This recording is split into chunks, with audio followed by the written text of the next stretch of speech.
Nations group on the information society brings together 30 different agencies, and as 30 agencies we are currently the chair together with the vice chairs ITU and UNCTAD, UNDP and ECLAC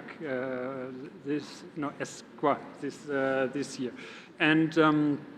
And we looked at 30 agencies and asked them, how did you align? And I would just like to share with you 5 different strategies of alignment which came out of this process when we analyzed how these different agencies did go forward in this alignment process. So the first one is quite straightforward. You could think about, I would probably think about it most spontaneously. It is about incorporating ICT deployment as an integral part of national, regional, or local health, education, and so on strategies. So it's integrating them in these national, and it includes also international trade and e-commerce and so on. So different agencies working on these integration into national in the sectors. And then secondly, second approach is to really use these digital ICT services to reach out to vulnerable, remote, rural population,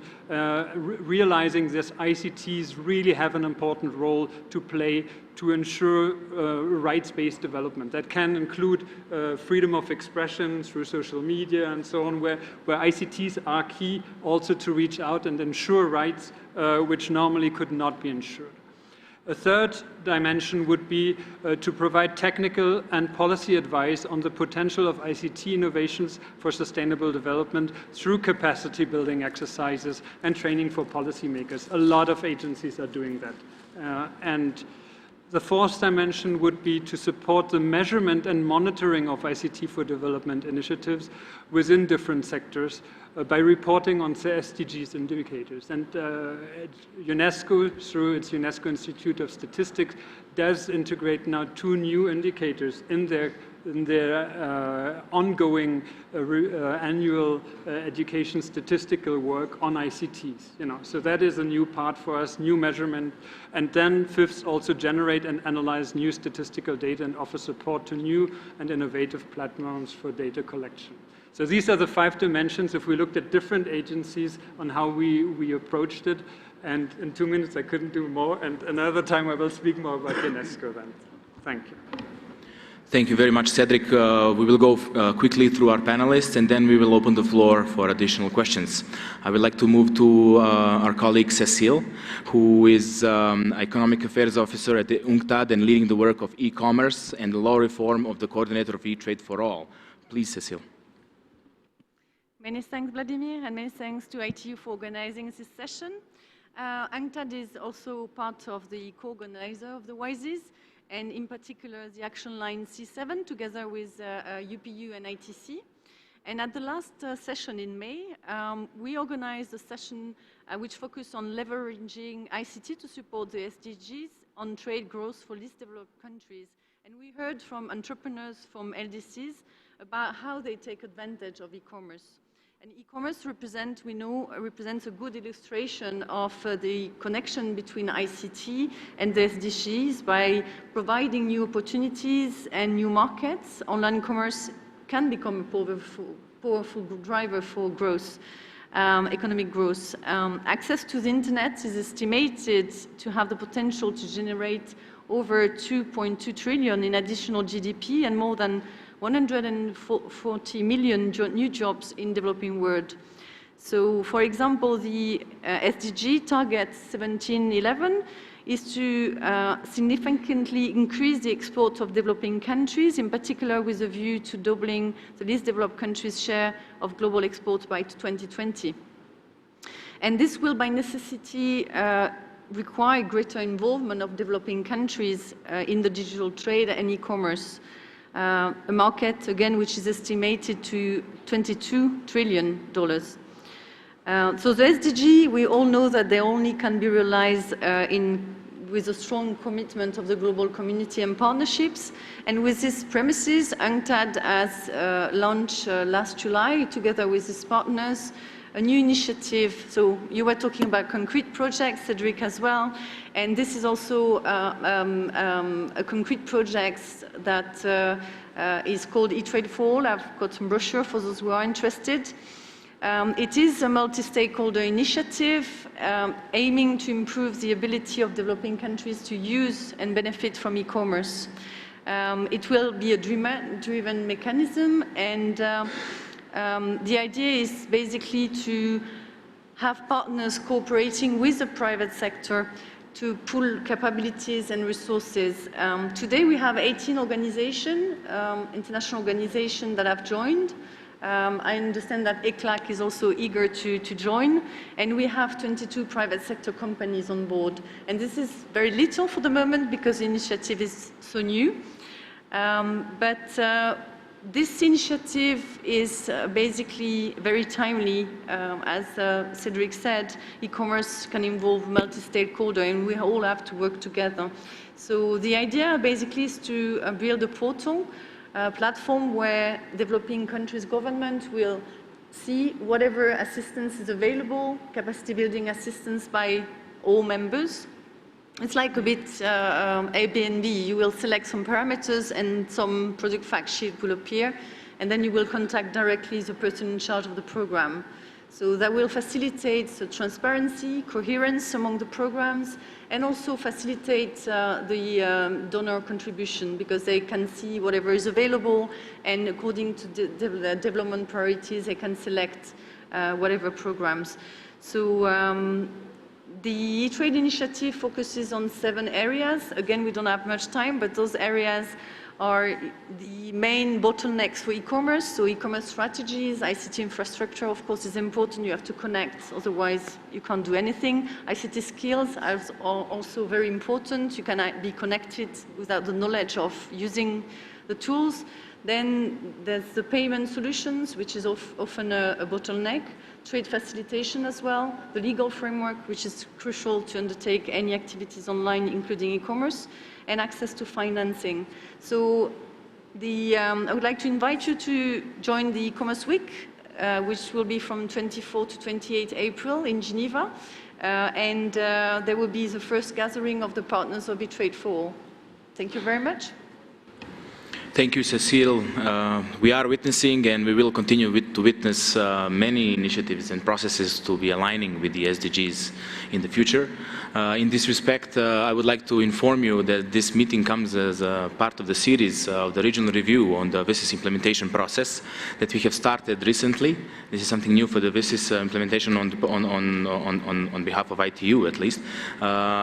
We have so far organized meetings in CIS region, Asia Pacific region, and the Africa region, and we are using this opportunity, IGF being organized in Mexico, to see the regional perspective on the Americas region. In this respect, it is with great pleasure to have with us today Alejandro, who is the ICT specialist at ECLAC and in charge of coordinating the technical secretariat of the digital agenda for the Latin America and the Caribbean. Please, Alejandro, share your views with us. Okay, thank you, Vladimir. Thank you to our colleagues from ITU for inviting us to join the panel. Well, on the topic, I think that the WSIS SDG matrix serves as a great tool to map, analyze, and coordinate implementation of ICTs as enablers of the SDGs. Nevertheless, I think that this exercise should be also taken into consideration in regional and national planning processes. ICT plans and digital agenda should be also aligned with the development plans. This could boost an effective implementation of ICT projects that can accelerate the fulfillment of SDGs. At the regional level, I just want to highlight that here in Latin America and the Caribbean, we already have a regional digital agenda. It's called ELAC, and it has its genesis with the WSIS processes, and the first plan was approved back in 2005. This ICT plan states 23 objectives as policy priorities regarding ICTs towards 2018. It was approved by representatives of 18 countries last year here in Mexico. And I think that also within this framework, we can also encourage a stronger link between ICTs and SDGs. Finally, I would like to address another topic that my colleague from UNESCO mentioned, that it has to do with data innovation for decision making, which requires or will require a strong collaboration at global, regional, and national levels. Several documents within the framework of the UN has highlighted this topic.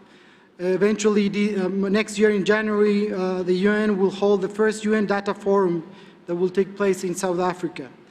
Obviously, that the monitoring and the reporting of the 169 goals and 231 indicators of the 2030 agenda is without a doubt a challenging task. So foster networks, encourage collaboration on data, would contribute to the adoption of best practices for monitoring SDGs, but also to foster better development plans for the region, obviously at the global level.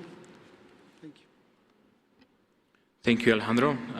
Regional perspective is something that we all have to take particular attention to, not only to the national and local level and global as we are, but the regional perspectives, we know how much they differ, and your presence is much appreciated.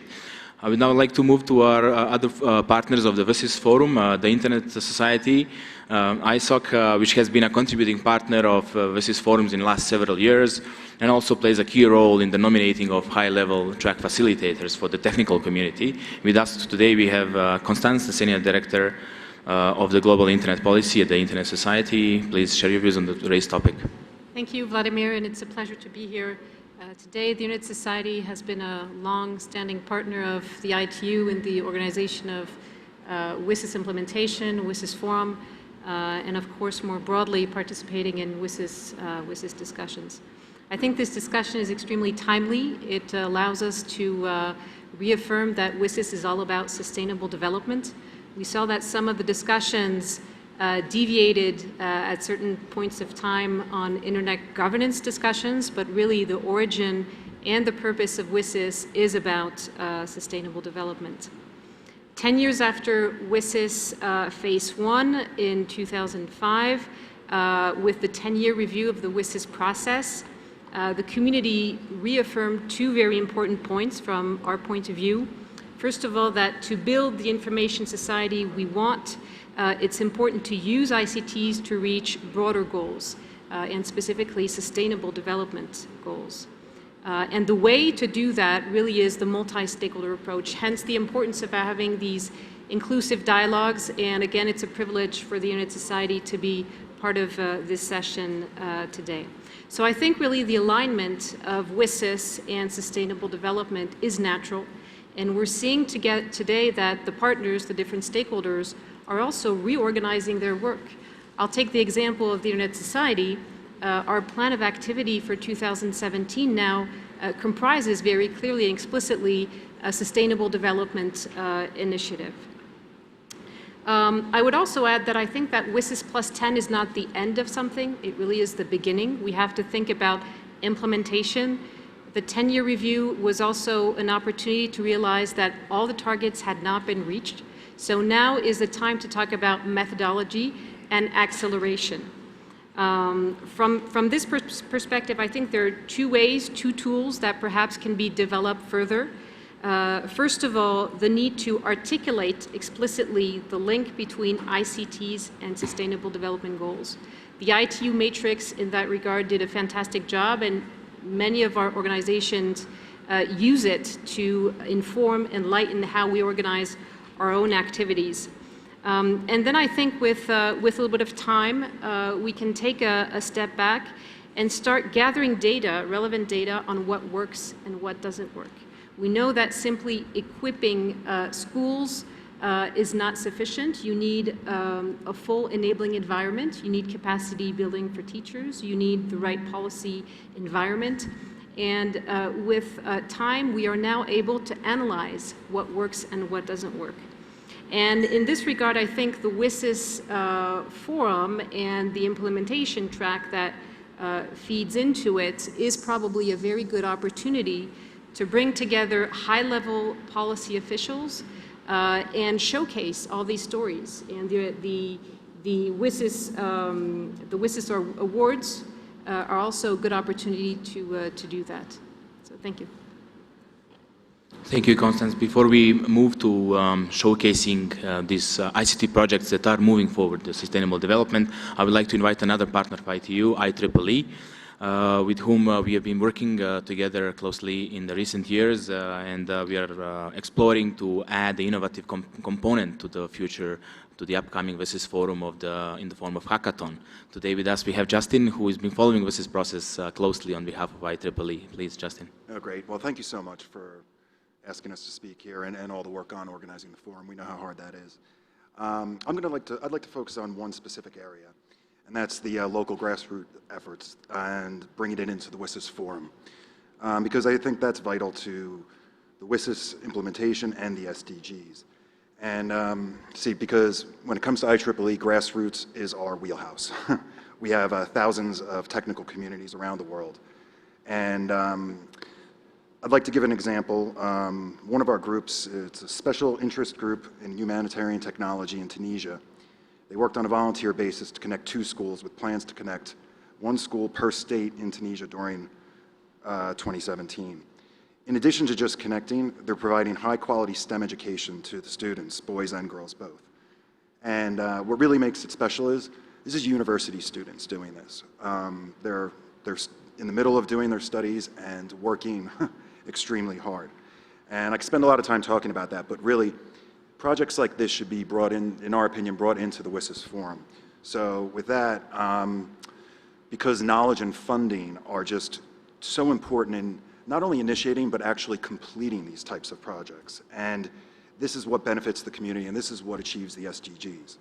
So one of our suggestions for consideration would be allowing networking opportunities for these individuals to meet policymakers, funders, and technologists, because I think everybody in this room can say one of the great benefits of events like this and the WSIS Forum is the ability to connect with different people, diverse people, both professionally, geographically, and it provides opportunities to interact and learn and gain and make connections. And as an example of that, Maher, who's sitting over there today, he sat on our session yesterday, Security, Privacy, and the Ethical Dimensions of ICTs in 2030. And he's the Secretary General of the site, the IEEE site in Tunisia. Now, this panel wasn't about connecting the unconnected, and it wasn't specifically about connecting schools or the work he was doing. However, he contributed so significantly in some of the ethical considerations of connecting the unconnected, specifically education, the STEM education, and things like that. And by doing that, it raised the profile of the work they're doing. The people are talking to him, the connections he's making. It's just, these are the kind of things. So if we can put individuals like that on panels that maybe just aren't about just connecting the unconnected, but other topics, and allowing exposure for them. So I don't want to go over time too much, so we do have a booth, so you come talk to us and the rest of them. There's 3 of them here who have been really working hard and doing great work, and really this is how the SDGs get achieved. They're hitting gender equality, connecting the unconnected, providing education, and we think allowing opportunities like that and allowing networking opportunities for them would be a great addition to the WSIS Forum. So thank you very much. Thank you, Justin. This session, again, will be an opportunity for you and your colleagues to share their views. WSIS Forum is all about that, bringing people together, having the opportunity for the grassroots, small NGOs or small companies to meet the decision makers in the spot. So before we go one by one, let me introduce you the WSIS Prize winners and champions who will share with us their experiences about WSIS. And I would like them to use this opportunity again to launch the WSIS stock-taking report for the Americas region. Another product of the WSIS stock-taking that is kind of new and innovative, where we really are putting light on the regional perspective. In this regard, I would like to invite WSIS Prize winners and champions, first of all, to thank you for joining us and to share with us your views on how ICTs are implementing SDGs, giving on-the-ground examples of your awarded projects. In this respect, I would like to invite Ms. Carla Valverde Barahona, Manager of the Economic Analysis and Telecommunications Markets of the Ministry of Science, Technology and Telecommunications of Costa Rica, the winner in Action Line Access to the Information and Knowledge with the project Connected Homes. Please, the floor is yours. First of all, thank you for the invitation. It's an honor to be here. as you said, we have a program. It's called Hogares Conectados. It means connected homes. And what we do is that we give a laptop and a subsidy to a family that's in a condition of poverty. So this is very important because we required a full coordination in between the sector of telecommunications and the sector that is in charge of poverty. Because one of our concerns was, how do we connect the unconnected if we, in the telecommunications sector, we don't have the data of who these people are? So we spoke with the Director of Poverty, and they told us we have a database, and we can tell you which families are identified to be in poverty. And this is not something, some kind of project in which a family goes to a service provider and asks for a laptop, and then the service provider has to look for the information of the family. It has already been done by an expert, which is Director in Poverty. So these programs help us address the Sustainable Development Goals from different perspectives. The first one is, of course, reducing poverty, because we are focused on families that live in poverty conditions. But there is also a component of quality education, because we are starting with families that have a student at a high school level. So we're trying to give these kids an access to a computer to have better education, to have new tools to study. Then the gender equality component is also very important, because in Costa Rica, 9.2% of households have a head of household that is a woman. But if we reduce this analysis to the households in poverty condition, the number increases to 44.5% of the household have a woman that is in charge. So we are trying to address this gender equality issue by empowering women through the ICTs.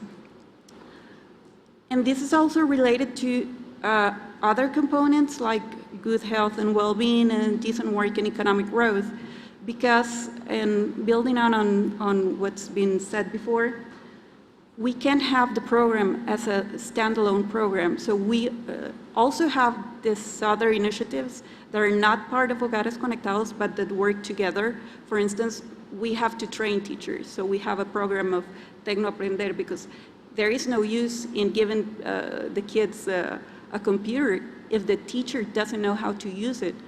And then we have other programs, for instance, for entrepreneur women, and we try to teach them, how can you use this computer that was given to your son that is in high school, but you can use it also for your economic project.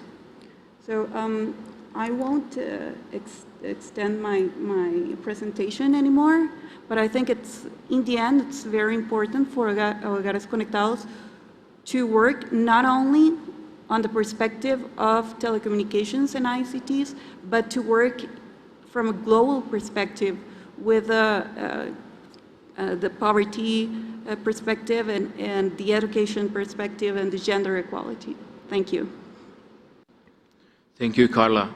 VISIS Prizes contest is a flagship process of the VISIS process. Also, an integral part of the VISIS stock taking is just a place and time where certain projects and initiatives worth mentioning are to be globally recognized. And we welcome you and everyone else that have joined this contest, and to continue inviting everyone to submit.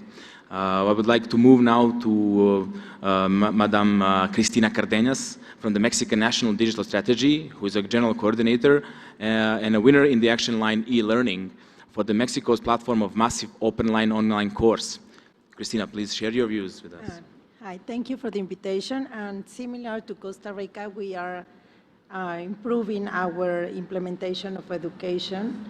We were moving from one program that was focusing one-to-one delivering. We were delivering devices to students that they bring them home. And now we are changing the model to an ecosystem model that consists in adapting a classroom in the school with connectivity and teachers training and content, that in order that the technology is available not only for the kids, but also that the teachers know how to use it and implement it. So for doing that, last year, 2 years ago, in fact, we started developing a platform of content that we won the WISIS Prize in 2016. And the platform was a collaboration among different universities, private universities. We invite them that they collaborate with us, and they gave us many courses, the MOOCs. And the hard work was to curate the content and classifying it and put it in a platform and try to invite people to go and take the courses to the beginning until the end, because we saw a lot of people that drop the courses very fast. And after learning that many people is not educating only in the schools, but also that they are using these kind of platforms to learn, we decide in the basic level education to also create a platform of content, and we are working on that. We are having more than 2,000 courses already.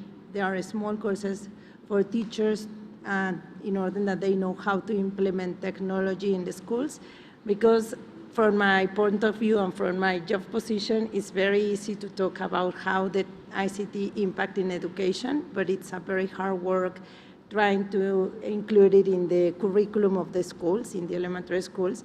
So we are working very hard in these online platforms because we strongly believe that teachers who want to use technology invest more time after school time than during the classroom time. And that's why we are focusing on try to give small pieces of what we want that teachers do from different sources. And we are working with firms such as Microsoft, Google, Intel, Cisco, and we are collaborating with all of them. And we are also trying to make nets of teachers in order that they can share the best experience and the best practices. So in this small scale, we expect that teachers, the more active teachers use technology at least 3 hours per week, because we saw that this is the number of hours that they normally use it. But we also think that after school, many parents and teachers and students can use the platform. And we believe that the ICT in education will have as much impact as in the school and outside the school with this selection of contents that we are putting available to all the students in Mexico. Thank you very much for this intervention. As a matter of fact, Mexico has been very strong in supporting this process, but also in partnering with us. We have received numerous contributions and proposals from many Mexican entities.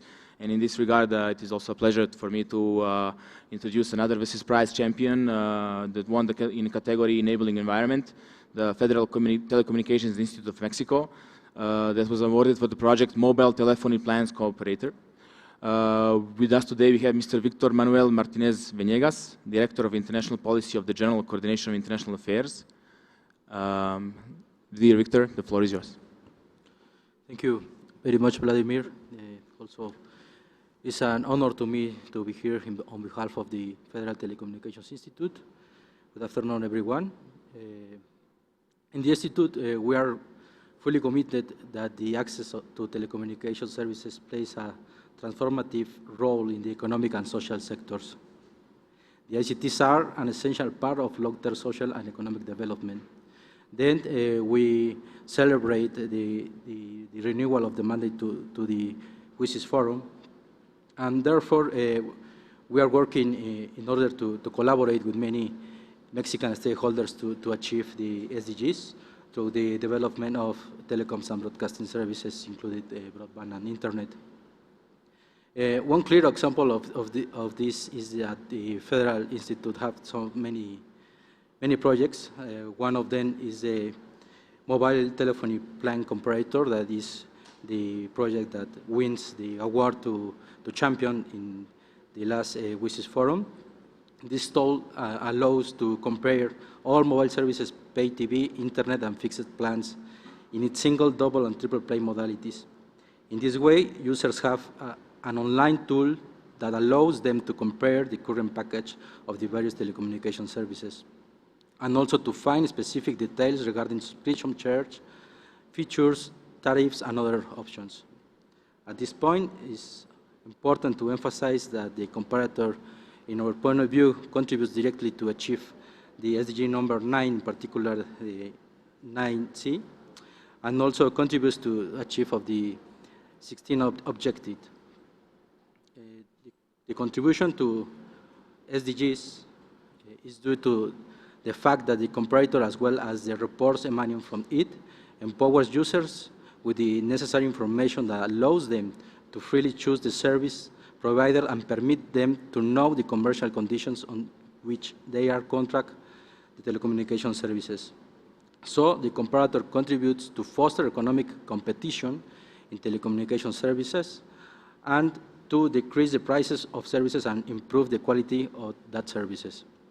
This can observe the statistical analysis that the IFT are doing, considering 3 years after the constitutional reform.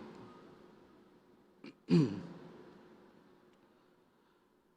conclusion, the comparator has contributed to the transparency of the prices of those services, empowering users, and providing the necessary information to make better decisions regarding tariffs and plans that most satisfy their needs, which in turn has a direct impact on the prices and quality of that services. In this way, through economic competition, prices in telecom services have been reduced with significant increased access to information and communication technologies, and strives to facilitate universal and affordable access to internet. Then this, in conclusion, our view that these comparators are helping to reach the SDGs. Thank you, Vladimir. Thank you, Victor, for your intervention. To wrap up this part of the session, I would like to invite Dr. Margaret Bernard, Senior Lecturer in Computer Science and Vice Dean in the University of the West Indies of Trinidad, who will address the panel as the winner in the action line e-agriculture for the project Increasing Food Production through ICT Research and Development. Margaret, please. Thank you, Vladimir, and good afternoon, everyone. I will tell you a little bit about our project, AgriNet. It's an ICT in agriculture project, a research and development project that aims to promote sustainable agriculture in the Caribbean. It aligns with SDG number 2 to end hunger, achieve food security, and improve nutrition, and promote sustainable agriculture. And in terms of the WSIS line action, it aligns with the line action C7, e-agriculture, supporting SDG 2. So we saw that very good alignment between the action line and the SDG. The approach we've taken in this project is to develop several mobile and web-based applications for farmers and agricultural institutions.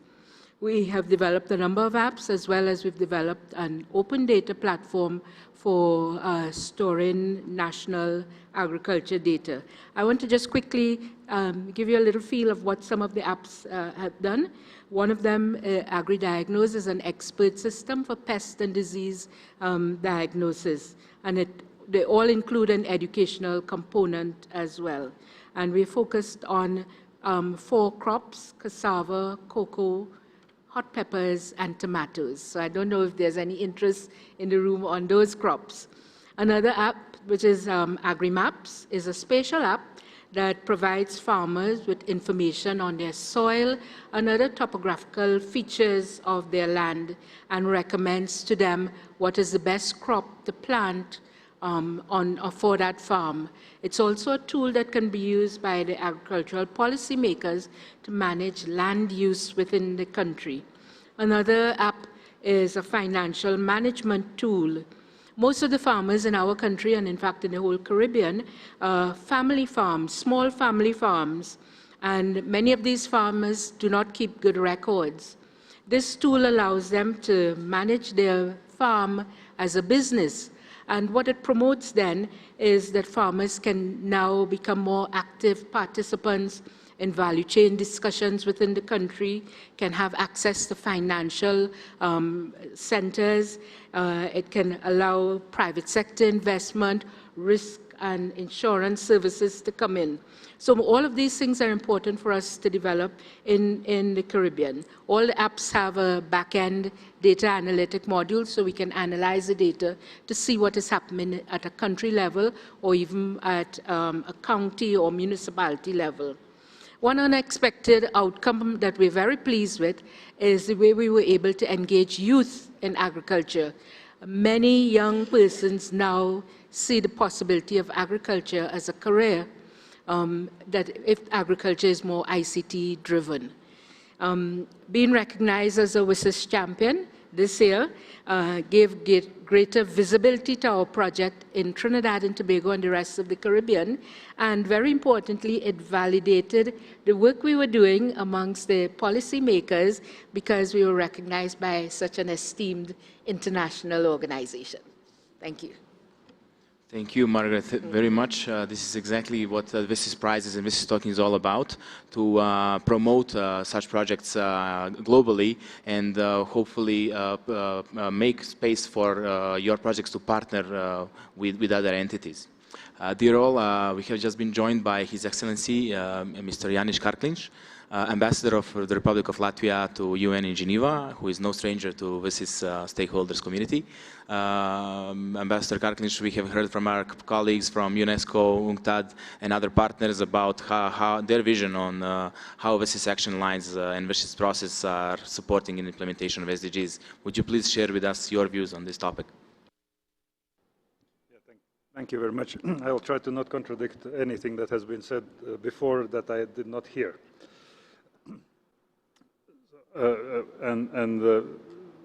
I am engineer by formation, and my mind works in what we have a problem, what we can do.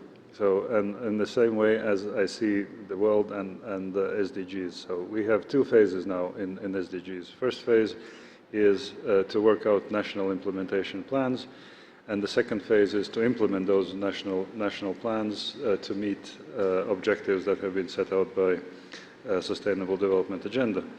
So as a result, WSIS platforms, all WSIS platforms, including WSIS Forum, including Internet Governance Forum, and anything else, should be used in order, first of all, to share information how certain things have been planned at this stage in different regions by different governments, that governments do not invent the wheel every time.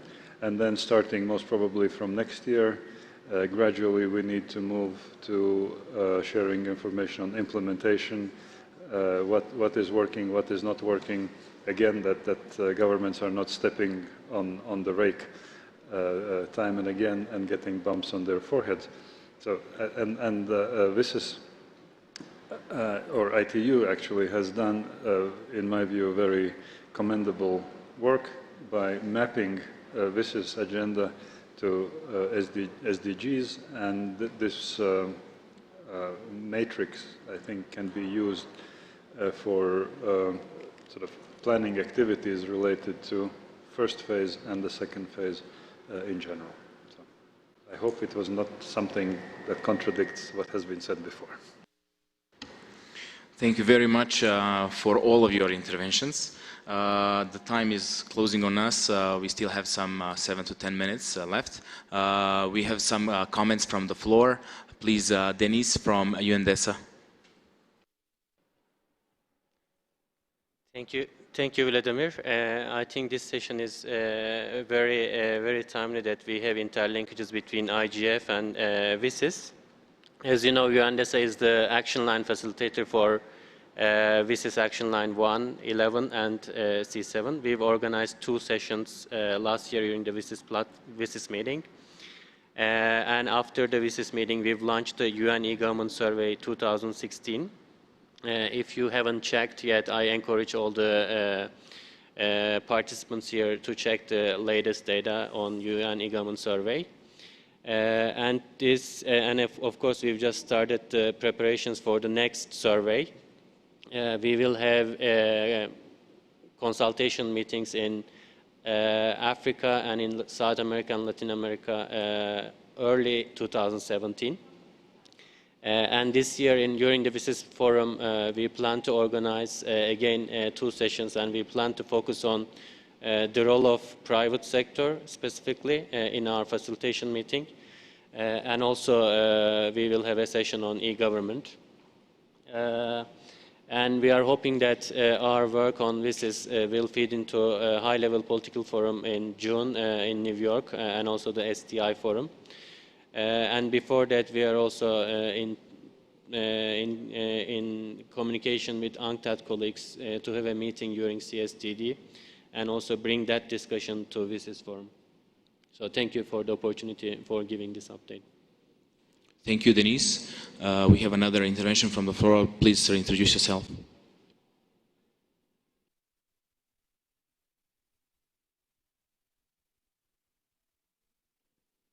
you very much. My name is Ali Akbar Musavi, an internet freedom advocate and former member of parliament in Iran, and it's ICT. It's vice chair of ICT committee in the parliament. In the WSIS action lines, we have the role of governments and all stakeholders in the promotion of ICTs for development.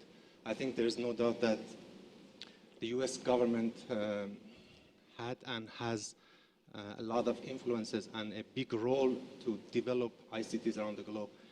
And during past 8 years, the Obama administration, ICTs and internet freedom and also connectivity was on top of the agenda of the US policy, US administration. So after the new election, I think we got some concerns about whether this policy remains in action or not, on top of the agenda or not. We got some general licenses for some sanctioned countries, especially for Iran and Cuba, which exempts ICTs from sanctions for these countries. This is really a big concern for these countries, that whether this type of policy remains in action or not. So in my mind, ITU and WSIS stakeholders have a lot of influence, and I think we should follow up and raise this concern with the new administration to make sure that this policy continues. Thank you. Thank you for your comments. Doreen, would you like to maybe wrap up and maybe get to this answer to this question? Okay, well, regrettably, the next session is supposed to start now. So thank you all for coming. I think in response to the last question, maybe just to say that the WSIS process, as you all know, is about multi-stakeholderism. It's about coming together and collaborating so that we can together build an information and knowledge society for all. And we do count on all of you to continue working with us through the IGF and also through the WSIS Forum. So thanks again for coming, and enjoy the rest of the IGF. Thank you all.